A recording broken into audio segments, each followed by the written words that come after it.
Welcome back to Macabre Mondays, where mystery meets the macabre with your favorite deadly married duo. I'm Ale. And I'm Tom. Your guides through the strange, the sinister, and the spooky. Guys, do I have a treat for you, okay?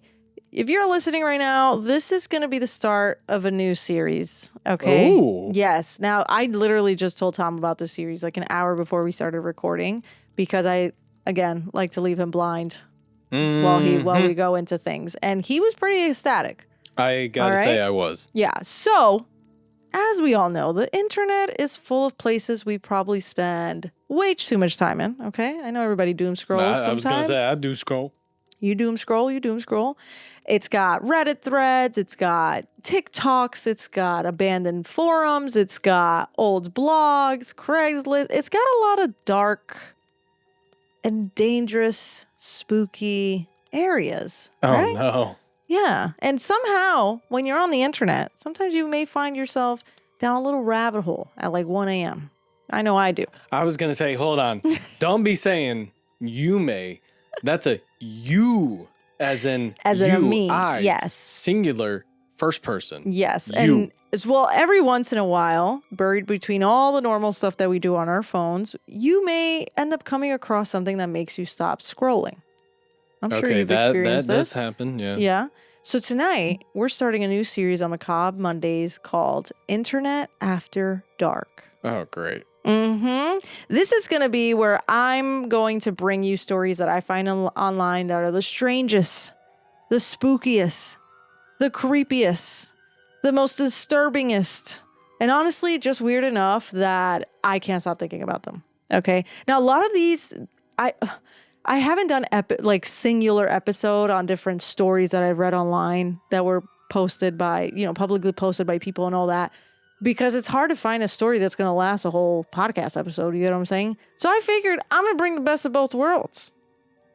And we're going to cover a couple of them in every Internet After Dark episode of this series. This is just taking me right back to when we first started dating.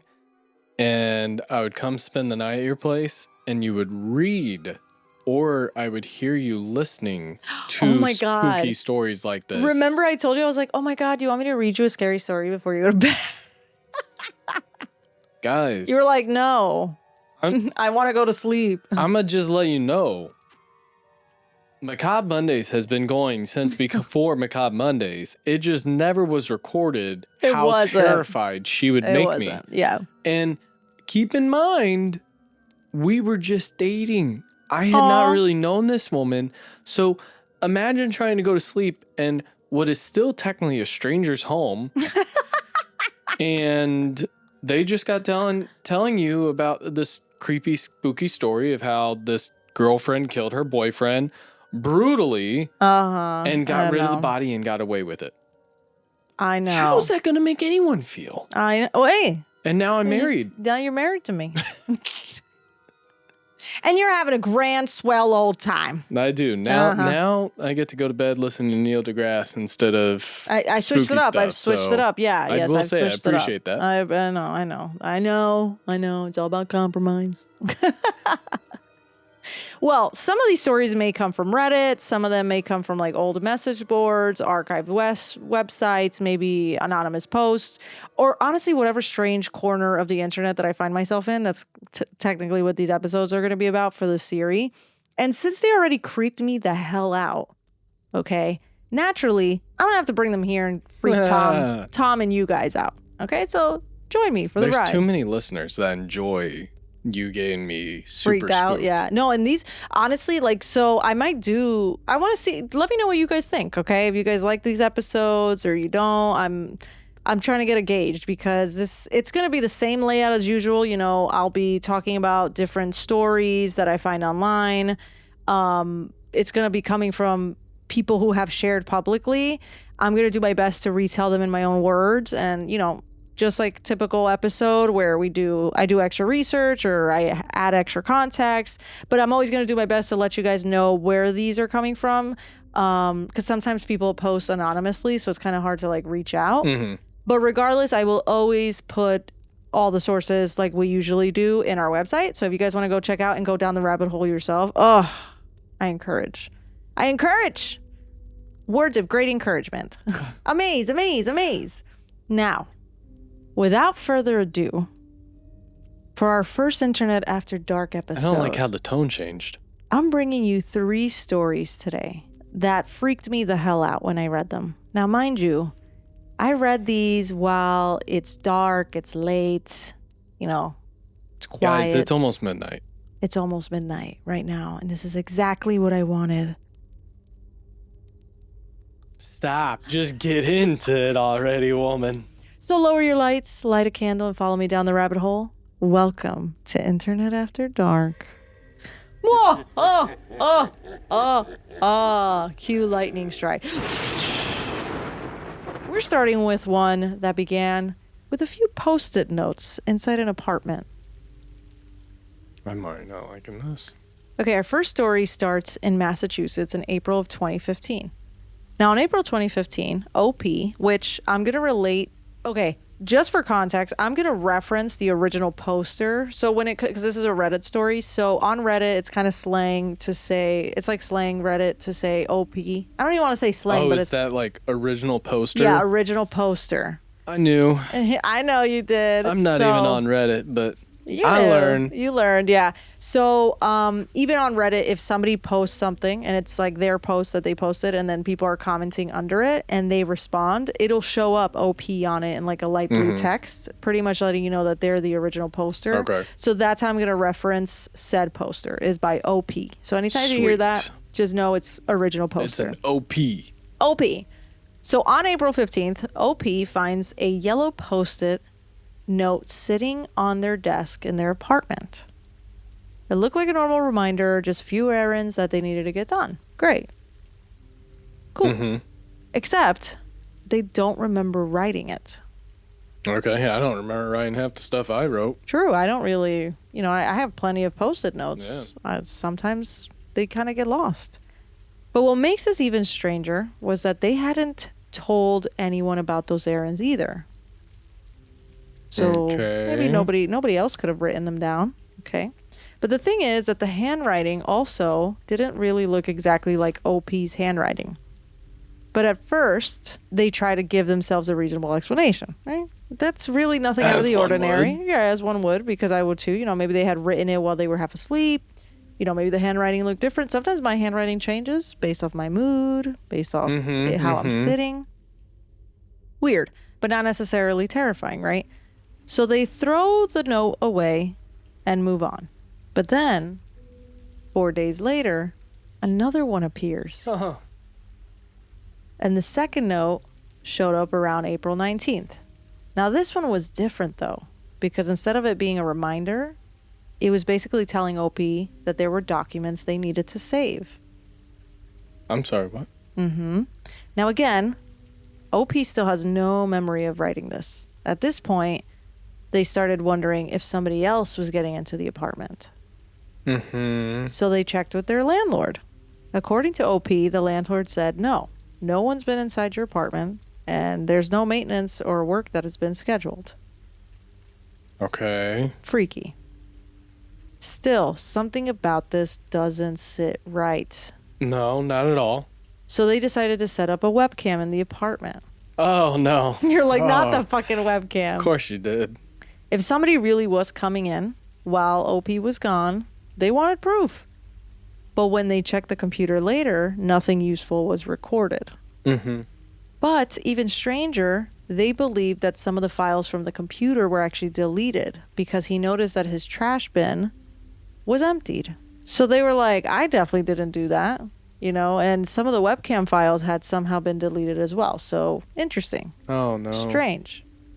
Now, this is starting to feel like it's not just about weird Post-it notes anymore. No, it's not. It's starting to feel like someone may be coming inside the house. Yeah. It's looking a little bit strange. And then on April 28th, another note appears. This one was written on the back of a Post-it, and it said, our landlord isn't letting me talk to you, but it's important we do. Oh, so it's somebody in the building then. Maybe, but why? Our landlord? No, but why? I don't know. Yeah, that's weird. So that obviously immediately stands out because this time the handwriting also looked very familiar. OP said that it actually reminded them of their landlord's handwriting. So on May 1st, there was another post-it note, but this time it was outside his door. And he noticed that every door in his apartment had a post-it note on it. Jesus. In different colors. And they were all blank. Okay. Weird. Freaky. Now, they're really starting to think someone's been inside the apartment because who is doing all these things? Well, yeah, of course. Anyone's going to think that. Yeah. Maybe the landlord is entering without permission, he's thinking, okay? Because maybe he knows about the webcam. Maybe he's the one that deleted the files. So OP posts this story in the legal advice and subreddit. Now, in Reddit, there's obviously different communities. There is a community and it's called Legal Advice. So it's pretty much a place that you could just ask simple legal questions and people can, obviously you have to take things how you want to take them, you know, because anybody could be typing in there. But that's pretty much where he posted his story because right now he's explaining all the notes and the webcams, the missing files, and how they were and how he's suspicious that the landlord might secretly be entering the apartment. So OP's asking for advice at this point about how to protect himself. Yeah, how to protect himself. Yeah, like if makes you know, sense. how should I go about this? He even types in there like, you know, I just want to make sure I'm covering all my steps because should I confront him? What should I do? All this stuff. Okay. Most of the responses that he was getting, most of the responses that OP was getting was about locks, you know, tenant rights, cameras. But there was one person that read this story and noticed something completely different. The one person commented and asked if OP had a carbon monoxide detector because this commenter felt like some of the details sounded less like someone breaking into the apartment and more like someone experiencing memory loss. Oh, shit. So they even asked if OP had been getting headaches, and OP said yes. Oh, no. Carbon dioxide poisoning? They had actually been dealing with pretty bad headaches and assumed that it was just from stress, so they went out and got a carbon monoxide detector. And when they tested the bedroom, the reading came back at around 100 parts per million. Holy shit. Yes, which I read that is very fucking high. Like, what I read is that a high carbon monoxide level is above 35 to 50 parts per million. So anything in between 100 to 200 parts per million is a high level and can cause headaches, dizziness, nausea. And obviously with carbon monoxide poison, it could lead to death. Like you can literally die from it. So clearly there's carbon monoxide in his apartment. And suddenly the notes started making a lot more sense to him because there's a possibility that no one else had been leaving them at all. OP may have been writing these notes himself. They just don't remember doing it. And so this is where the story becomes genuinely scary because when I was reading these threads, I immediately was like, carbon monoxide, like I know that's not good, but I wasn't entirely sure why, right? Now, carbon monoxide is colorless. It's also odorless, so you can be breathing it without realizing anything is wrong. And it actually replaces the oxygen in your red blood cells. So when you breathe carbon monoxide in, it'll start starving your vital organs like your brain and your heart of oxygen. And so without oxygen, you're not going to survive. So as it builds up in your body, it can cause headaches, dizziness, weakness, confusion, shortness of breath, and also changes in your mental state. So in a more serious cases, OP could have lost consciousness or have died because that's 1,000% can get there, which explains why the headaches was such an important clue to that commenter that had commented. And it also explains how someone could potentially be doing something like write themselves notes and leaving them around the apartment and have little to no memory of doing it. So all the things happening to OP thinking it was a person entering his apartment suddenly is now there's another possible explanation. Yes. Yeah. So even though this all makes sense, right, and the strange handwriting and everything, with the confusion of the webcam to all this stuff, which he ends up coming back out and he actually updates people. And so according to OP's update, they contacted their landlord and the source of the carbon monoxide was traced back to the building. Oh, shit. Yes. So after figuring out what was happening, OP actually went to the hospital, later came back to Reddit, and he said that after spending just one night away from the apartment, he already felt better. Oh, wow. So eventually, OP figured out that the carbon monoxide was likely coming from the building's parking garage because his apartment was directly above the building's garage. Oh shit! Yes, so that all seems the to be fumes from the cars were basically. It seemed like that's there was something going on there. So they also went back and looked at the handwriting because Opie was also convinced that it belonged to the landlord, and it didn't. In fact, the letter they had been comparing it to wasn't even from their landlord. It was from like their mom or something. But that's how confused You can get on it. Yeah, that's confused wild. that Opie became, because at the end there was no stalker or anything creepy going on. He was his stalker. He was his own stalker. Yeah, it was like he was creeping himself out. I was gonna say, if anything, to me that's even scarier because now you're realizing how close you could have come to death. No, seriously, no joke, seriously. Everybody in the comments too were saying like, oh.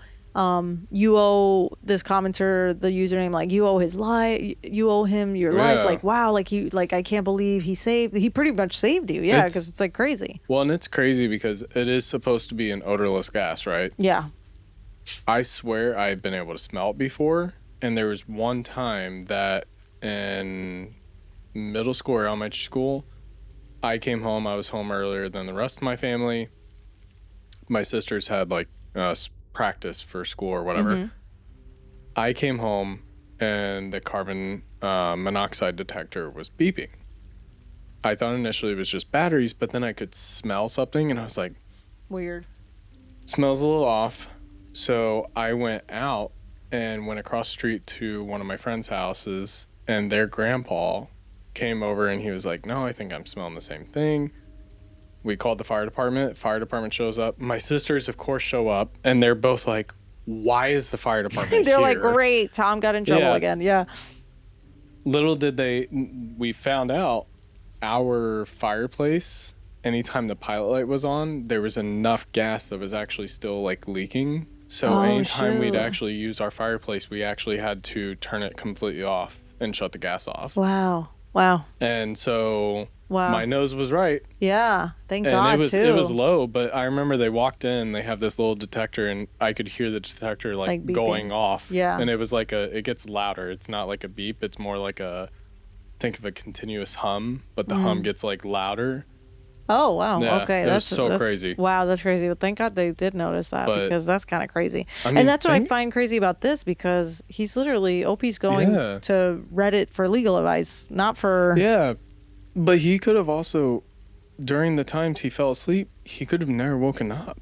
Yeah. And if he was forgetting that bad to that extent, I mean, that's high levels. That's bad. Yeah. Yeah, no, 100%. That's crazy. Yeah. And thankfully, like, because that little tiny detail, it pretty much saved his life. You know what? Guys, I'm feeling good so far. Not too bad. Good. Okay, good. Cue lightning strike. Well, you know what's funny? Like, I know you're feeling good about it, but you know what's funny? When I was reading the post, I deadass was thinking, dude, this story shouldn't be in legal advice subreddit. Like, this needs to be on creepypasta. This is so creepy, because immediately I thought, somebody's breaking into my house. Like, I would, because I was putting myself in his shoes. I'm like, damn, if I were to wake up and find these random Post-it notes that, like, it's starting to become clear I did not write them. I immediately was thinking of like the Jesse Pinkman from Breaking Bad. Oh, when Walter's like, we need to bring the RV to your house. And he's like, my house? Oh no, not my house. Like, that's literally what I thought. I was like, not my house. Like, you trying to break into my house. It's also creepy as hell to think that you're in your apartment but you're not alone. So I can imagine that's how he felt. That's how Opie felt for a hot minute. Yeah. And then finding out like, oh, thank God. It was worse. I won't lie. I think that part is what's creepiest, because I think about an apartment complex and I'm like, there's no offense to any apartment complex out there, but there's no telling who could potentially have access to your apartment. It's true, though, yeah. And that, to me, has always been something that kind of creeps me out about apartments. Like, I love apartments. They have such cool amenities. Right. But at the same time, I'm like, anyone at all could potentially have access to my room. No, it's so true. And I don't like that. And also, you got to think about it. Let's say the maintenance has access to the room. But what if somebody that knows the maintenance guy now also has a way to access your room. Not because the maintenance guy's giving your key away, but because maybe they're hanging out. Maybe they're doing this or that. I don't know. It's just like too many loose ends for me. Too many. I was loose also ends going for to me. say, this is just full transparency, being somebody that has seen that side firsthand. Apartments are technically, after you move out, you're supposed to, every apartment complex uses what's called quickset locks. Right, to change the keys. Now, they're technically supposed to be switching those every single time somebody moves out. I know multiple apartment complexes that they do not. That's terrible. They just cut fresh keys and say, all right, we're good. Oh, that's terrible. My God, scary. I know. That's what makes it so scary about. Oh God! Now anybody living in an apartment that's called to listening right now, they're gonna be like, "Oh, not my house." Our next story starts before the internet became the internet. So this next story takes us way back to August of 1996.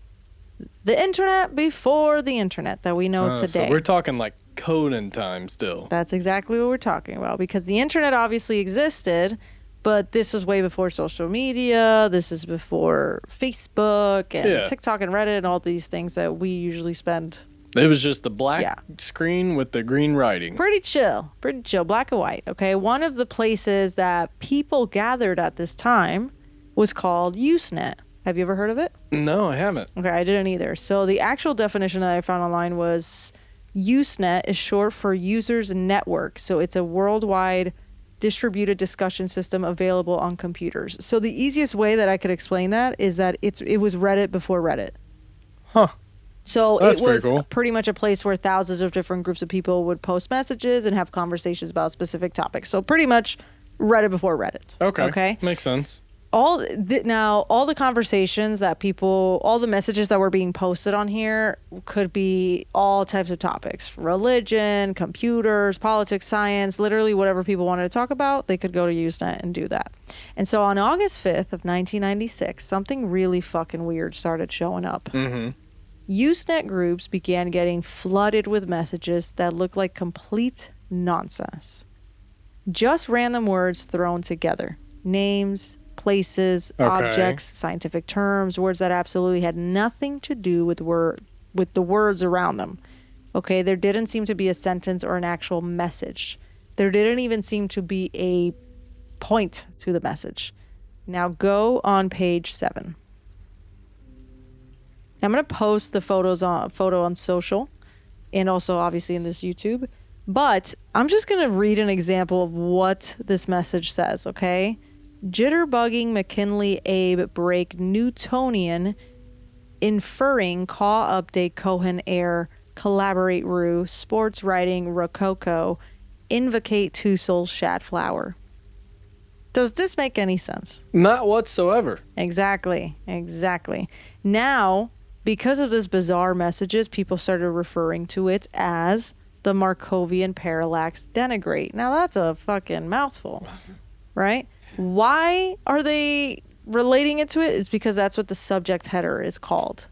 Oh, yes. Okay. So the posts are pretty much just these long blocks of words that look like someone had opened a dictionary while they were probably like drunk as hell. And they were like, eeny, meeny, miny, mo, and add them all into this fucking thing. Because I'm telling you that it makes no sense. It makes no sense. And it looks like one of those typing tests. It does. No, it's very true. Like keep, figuring, like teaching you how to type. He was Apple. And you're like, what? Yeah, no, it's just literally the most this. randomest. Debbing, Strailing, Pathonagus, Escritor, Adventurous, Novo, ITT, Most, Chairperson, Dwight, Hertzong, Different. Like, that's literally what it is. It's so weird. And a lot of these messages, because it was different, there was like hundreds of these messages that were being sent out. They were being sent to different types of groups. So, and it would be like religious groups, scientific groups, like literally all over everywhere. Okay. Now, most people at the time seem to have been just treating them like spam because, I mean, I would have too. Like, yeah. I remember when I wrote my first message, you know what I mean? Like, it's gonna be like, I remember when I had my first beer. Like, okay. But this is important because nobody knew at the time that they were looking at something people would still be talking about 30 years later. For real? Yeah, because this happened in 1996. People are still talking about this till this day. I've not heard about this. There's so a lot. That's why Have I'm you heard of the asking. Kentucky meat shower? Okay, no. No. Well, now Now I you have. have. But anyways. But no, it's true. People are still talking about it, okay? So a lot of the original posts are gone from what I could see. There seems to be only like one or a few that are preserved, and it's one of the ones that you're looking at right now. So there was plenty of other ones. Now today, only pieces of what happened are still easily available, accessible through like old internet archives. But the pieces that survived left people with a pretty obvious question. Was this actually random nonsense, or was there something hidden inside of it? Mind you, it is really random. It is, but it also gives one of those papers that you have to unscramble the words, and that ends up actually creating something. Okay. Or that it is, and there's, I think, an actual name for it. There's a form of secret writing, typically Kind of like the Zodiac Killer, almost. Similar, yeah. It's like its own used language. By, like, spies, and it'll be like every third or fourth letter is actually the letter actual, that you need to put together, and each line is actually where the words are. Right. Okay. But yeah, I don't know what the hell that's called, but maybe it's that too. I don't know. Okay. Well, this is where people started paying attention to one word in particular. The first word in the subject. Jitterbug. Oh no. Markovian. Markovian. Because unlike most of the gibberish that it seems like it's writing, that word actually describes something that could explain what everyone's looking at. So Markovian is actually a real word. And it is a mathematical process. A Markovian chain is basically a way of predicting what comes next based on what came immediately before it. Okay, so the easiest way that I was able to like read this, because I read the definition and everything, and I was like, okay, so what I'm gathering is like, think about this as like the predictive text above your keyboard in Apple.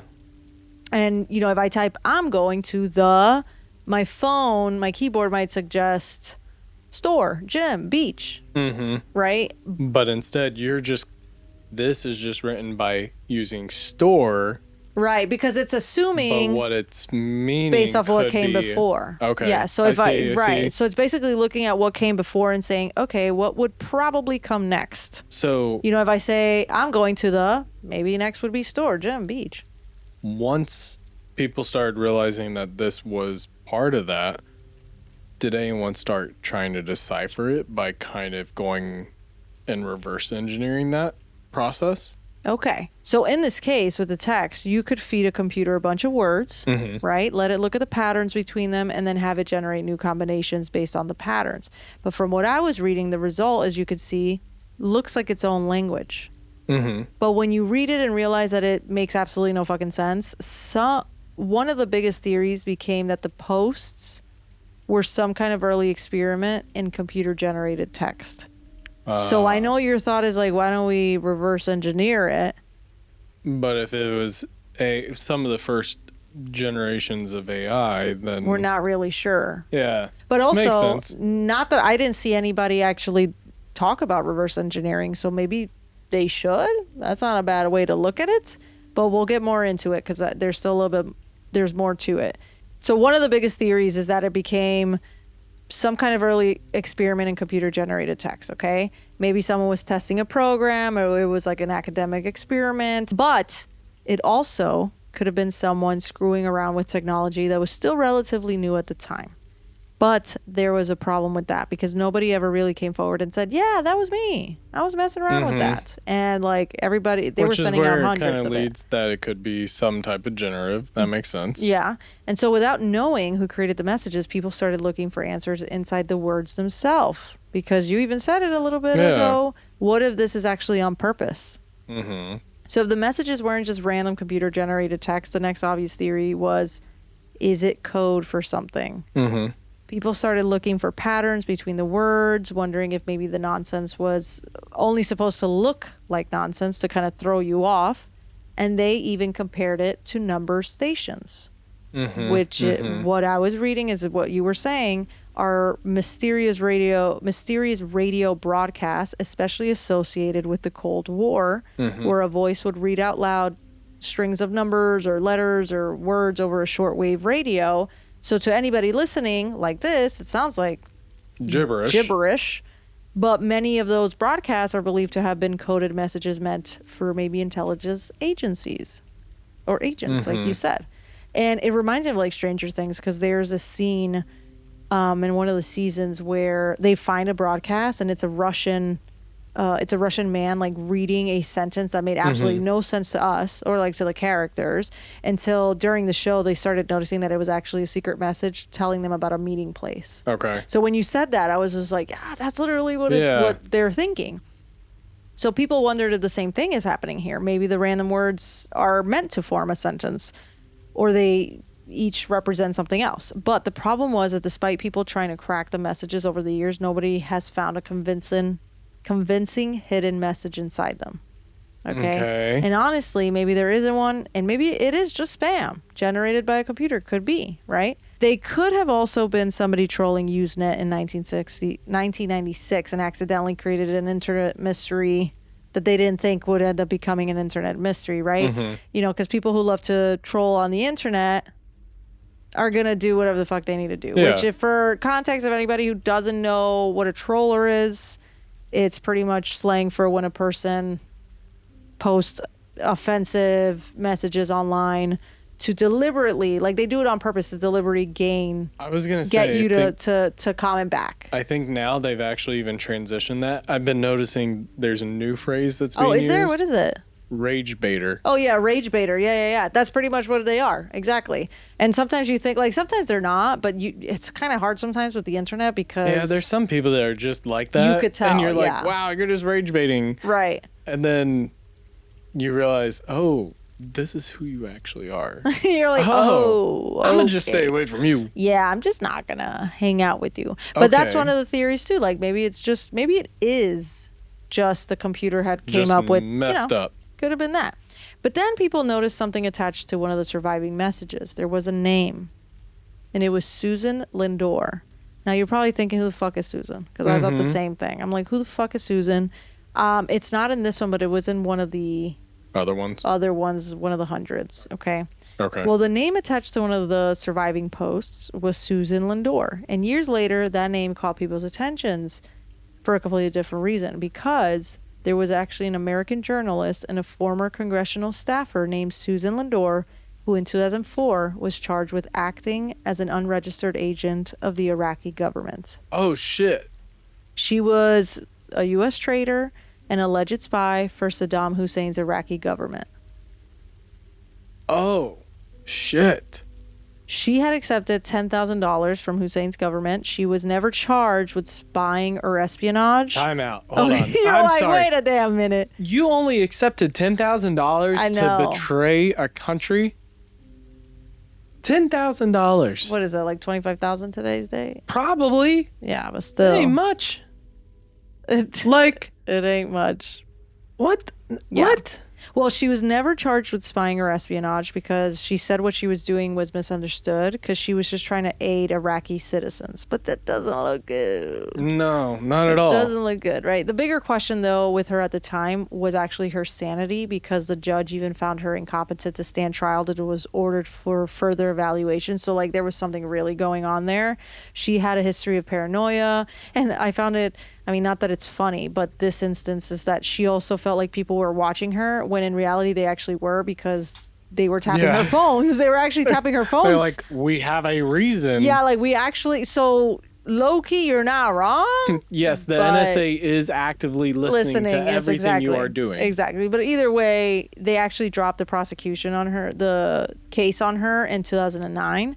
So naturally, once people connected the name to this weird wall of possible coded text messages in 1996, the conspiracy theories went absolutely insane. So was this some kind of intelligence communication, like you said? Were there random words actually messages is being passed to someone? You know, why could nobody crack them? Except there was a major problem, because the Suzanne actually ends up saying later that she had nothing to do with the posts. Mm-hmm.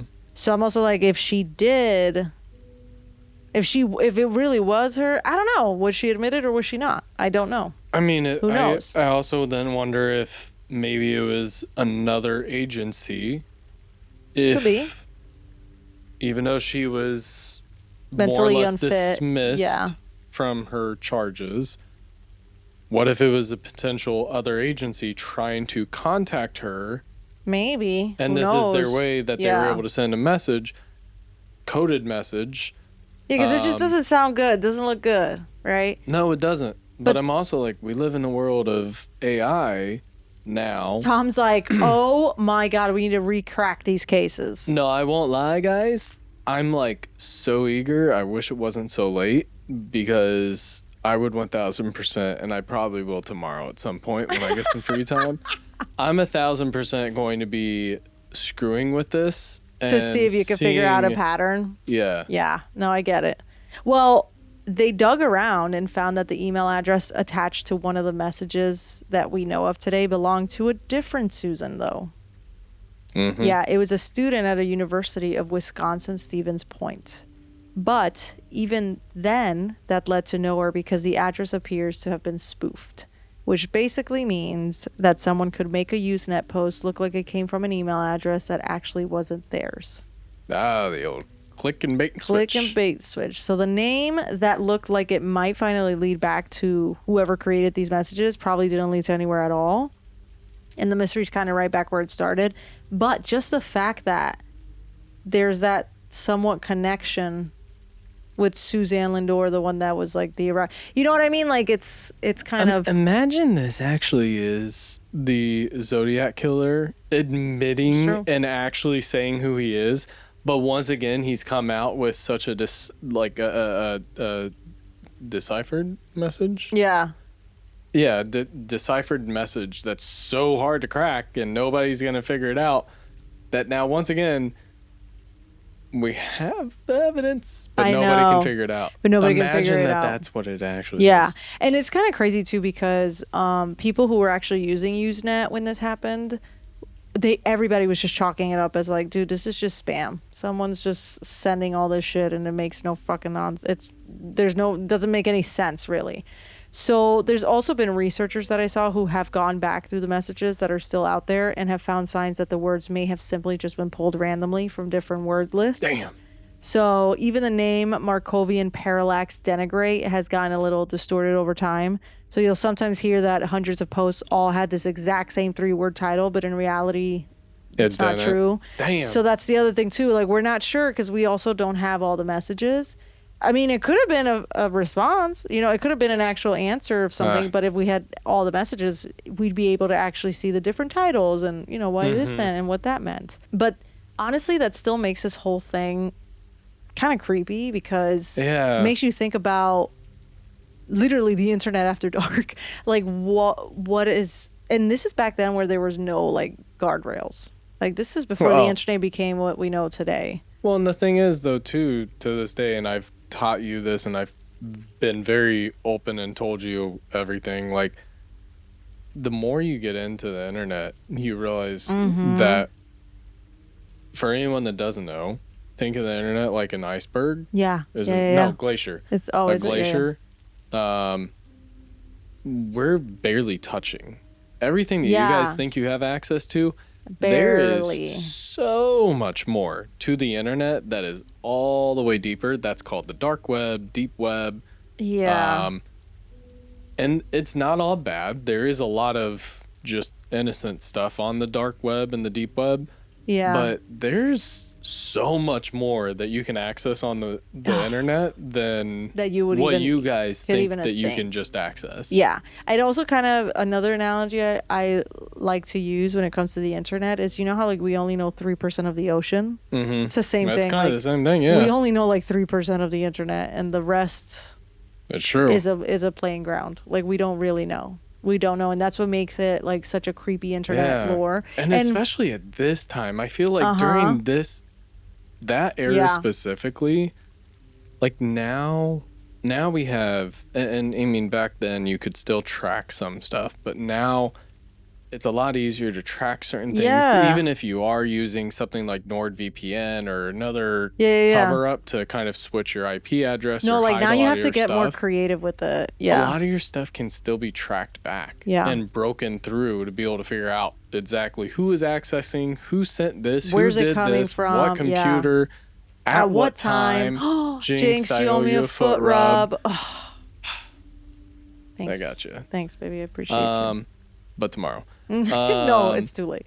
But like that to me is where this gets creepy, because honestly, if I were to have received a message like this, and I think back to early 2000s me when I was on the internet, and I would make I'd make my AIMs so that I could message my friends. Yeah.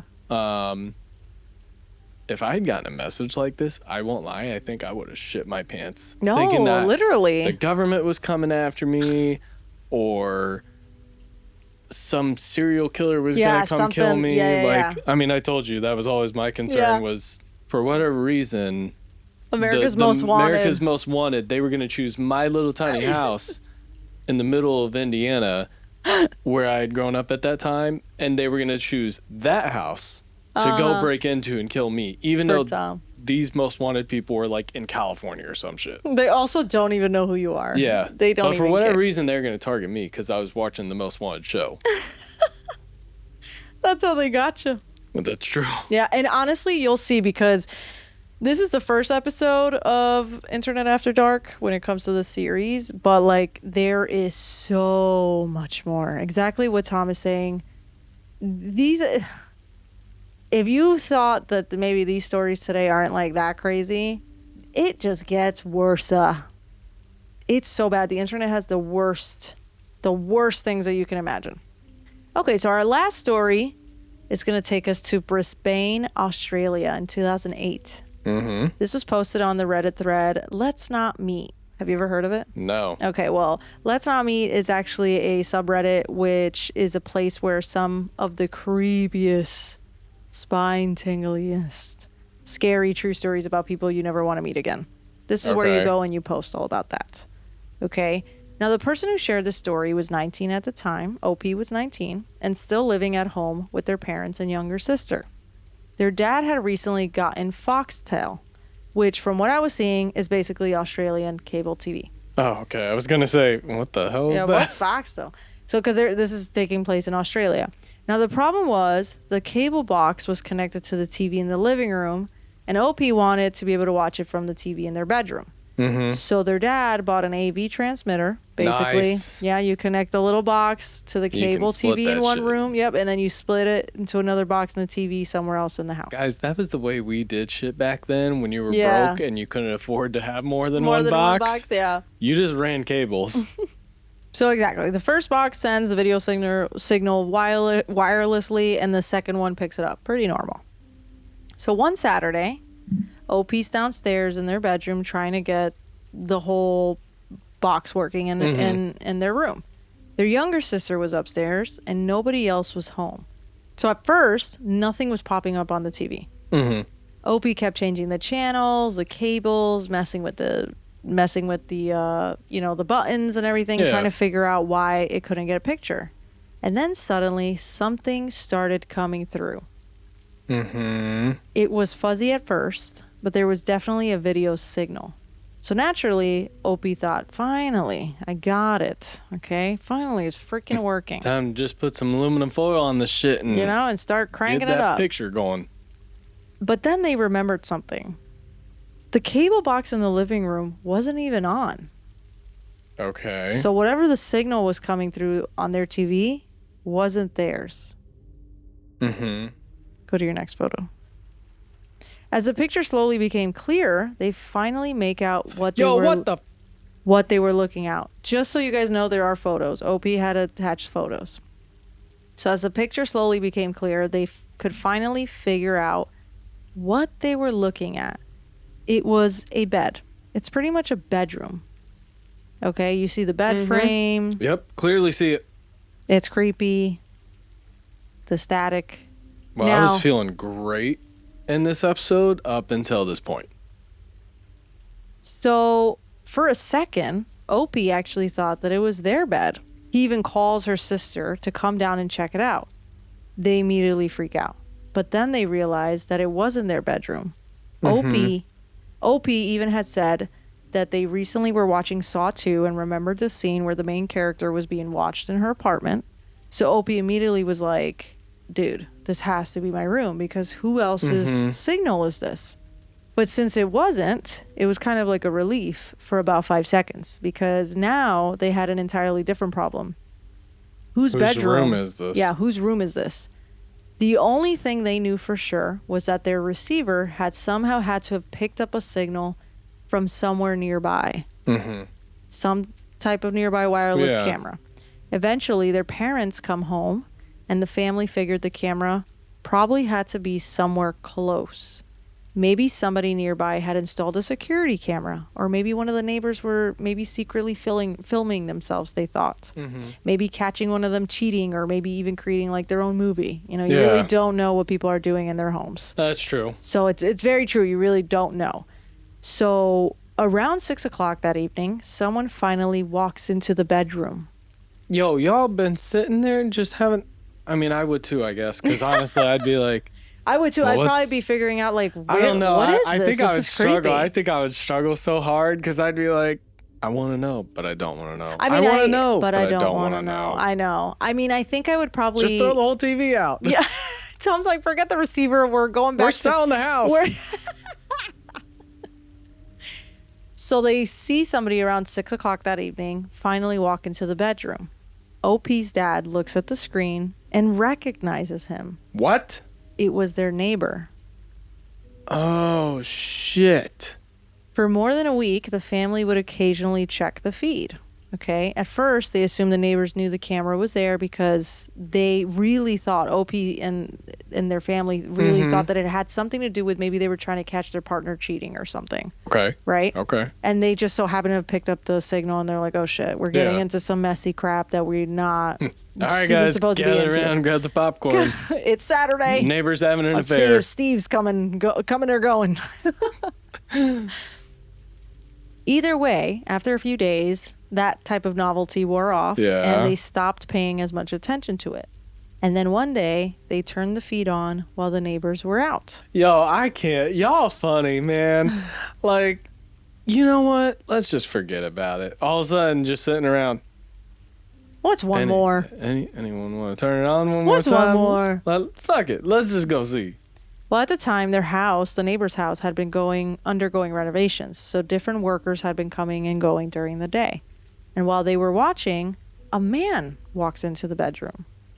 They recognize him as one of the plumbers working on the house. Now, at first, nothing really seemed that strange until he starts opening the dresser drawers and he starts going through the wife's underwear.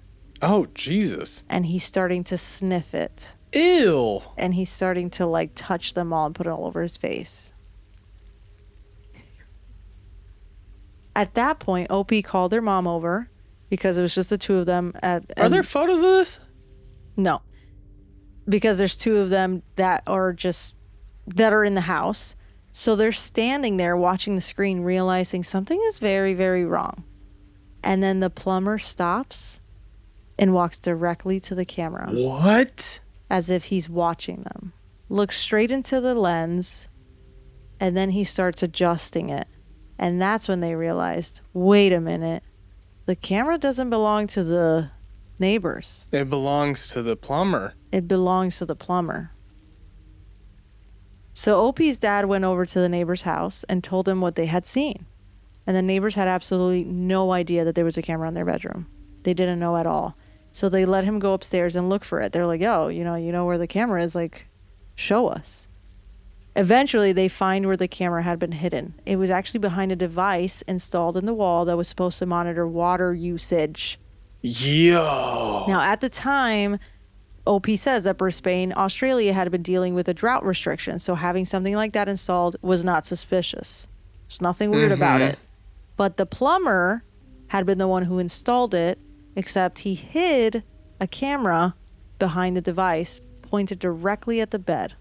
What the hell? As you see in the photos. Is that...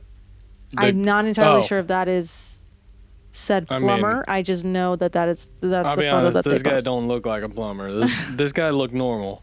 Yeah, I'm not entirely sure what the... Jesus. So the neighbors, as you can imagine, called the police.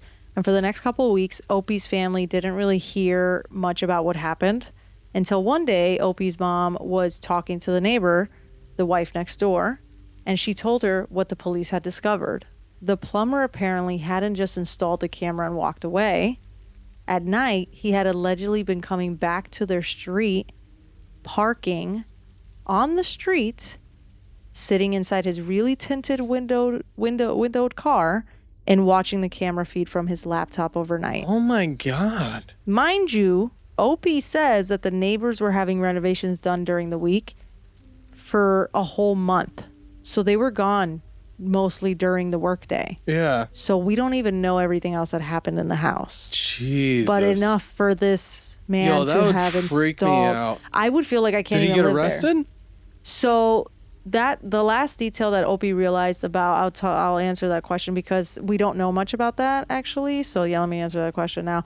Opie doesn't really know much about what happened afterwards, and I even try to Google to see if maybe I could find anything, but nothing.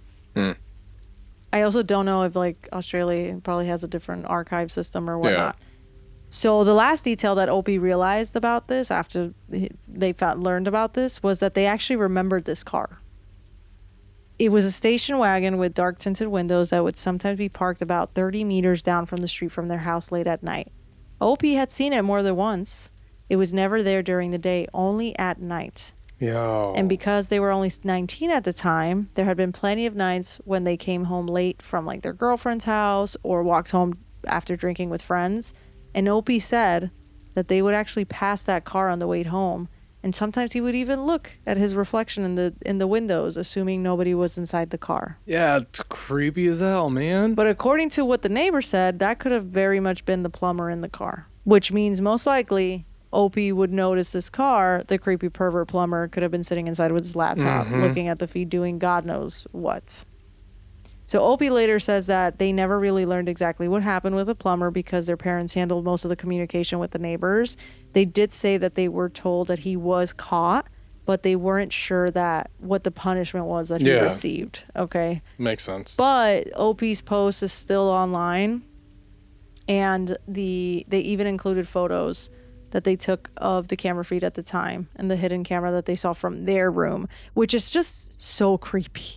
No, I mean, the first photo in creepy. itself is absolutely insane. Yeah, because it's just so, oh God, it's so eerie. It honestly sent spine. And I remember when I read this story, it was at nighttime, and I was like, oh my God, because it really makes you start thinking is there a camera in my house? Could, when have I ever had people come in here? Maybe I took my eye off of it. You just never really know. And imagine when this nasty ass perverted man probably installed that camera, what he had probably seen. Oh, for sure. It's just 1,000%, so especially icky. if this was the two adults' bedroom. Yeah, and I don't even know if they had kids. I don't know that. Yeah. I don't know that much information also, either. Also, the fact that he knew exactly what drawer was her underwear drawer, nasty as fuck. I know, and for a fact this is probably not his first time. Absolutely not. Not his first time. It's just his first time being seen do it. Seen doing it, yeah, and caught. And if it wasn't for OP and their family to have gotten that second box and then have, you know what I'm saying? Same thing with the first story. Everything just so happened to. Yeah. First story, OP is messaging about legal advice, and then someone was like, hey, do you have a carbon monoxide monitor? Same thing here. They're like, oh, OP wants to watch TV in his room. And it's that leads to that. What? I know. That to me, and it's such creepy under such strange and spooky or circumstances. It's so disturbing. I can't. It's too much. Damn. And those are tonight's Internet After Dark stories, guys. I don't know which one bothers me the most, to be quite honest with you, but I already know. I'll be honest. The last one really. That messed you up? Yeah. Yeah. I would say it's almost a tie between the last and the second one. The only thing that would have made either worse is if they were actually all part of the same story. Oh my God, imagine that would have been insane. One, the random message, and then all of a sudden you discover this random camera in your neighbor's house after getting that random message. that would Tom's then like, make it really rough. creepy. I'd be like, holy hell, somebody, Creepy. I'm dead. Somebody's monitoring me. I don't know what the It's fuck so they're telling bad. me. It's I'm so bad. dead. I'm dead. It's over. It's over. Yeah. I'm telling you, it was so spooky. So I hope you guys enjoyed it because I think I'm going to keep doing more episodes. Did you like these? I enjoyed it. Do you like yeah. the Internet After Dark series? Yeah, maybe not this late, but Why? because now You feel you gotta want to go check, make sure there's no cameras. No, in the I think house? I'm gonna grab my fourth wing book and read some of it. Escape? I mean, the fourth book is coming out soon, so It's true. I'm gonna just have my excuse. That's why I need to read. It's true. It's true. Escape to Fantasyland. I know. I know some of our listeners are Dragons. Dragons. Nothing that has to do with the strange, sinister, or spooky whatsoever. Dragons. Well, if you've ever found something online that sent you down a rabbit hole, send it to us. I'd love to read it. And also, if you want to scare Tom, let me know. Okay? Want to put him in a headspace like this? Thanks, guys. Thank you for joining us today on Macabre Mondays. Don't forget to subscribe so you don't miss a single episode. You can find us wherever you listen to podcasts. And we're also on YouTube. Okay? So you can hang out with us and we can hang out in the room with you. We chilling. Yeah, we chilling. And if you know more about today's episode or caught a detail we might have missed, let us know. And if you guys have a story that's strange, sinister, or downright spooky, doesn't matter how small you may think it is, please send it our way. You can email us at macabremondayspodcast@gmail.com or head over to macabremondays.com and submit your story. Yours just might be featured in an upcoming listener episode. Follow us on social media by searching Macabre Mondays for photos of today's episode, updates, and a little extra spooky fun. We'll see you next Monday for another sinister, strange, and spooky episode. Stay tuned. More mysteries just around the corner. But until then, stay curious and stay safe, friends. Deuces. Bye.